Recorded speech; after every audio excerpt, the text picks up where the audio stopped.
انسان کا سب سے اچھا دوست اس کا ضمیر ہے جو اچھی بات پر شاباش اور بری بات پہ ملامت کرتا ہے۔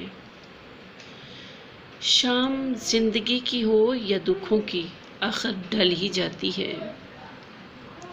رسول اللہ صلی اللہ علیہ وسلم نے فرمایا، اگر تم کو ٹکڑے ٹکڑے کر دیا جائے تو پھر بھی شرک نہ کرنا۔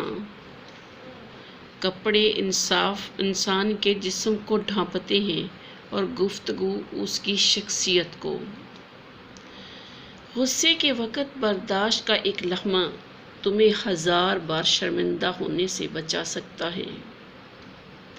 زندگی کی ٹھوکر بہت نرالی ہے، جب بھی لگتی ہے کسی کی اصلیت دکھا جاتی ہے یا پھر کچھ سکھا جاتی ہے۔ پوچھا گیا صبر اور جمیل کسے کہتے ہیں؟ جواب آیا، جب تم آزمائے جا رہے ہو تو تمہارے لب پہ ہو شکر الحمدللہ۔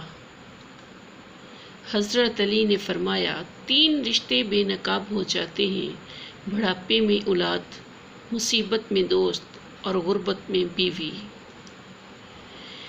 جب یہ محسوس ہونے لگے کہ سب راستے بند ہیں تو اللہ کے راستے پہ چل پڑو، بے شک اللہ کا راستہ بند نہیں ہوتا۔ عزت دو لیکن اتنی عزت بھی نہ دو کہ اپنی کوئی عزت نہ رہے۔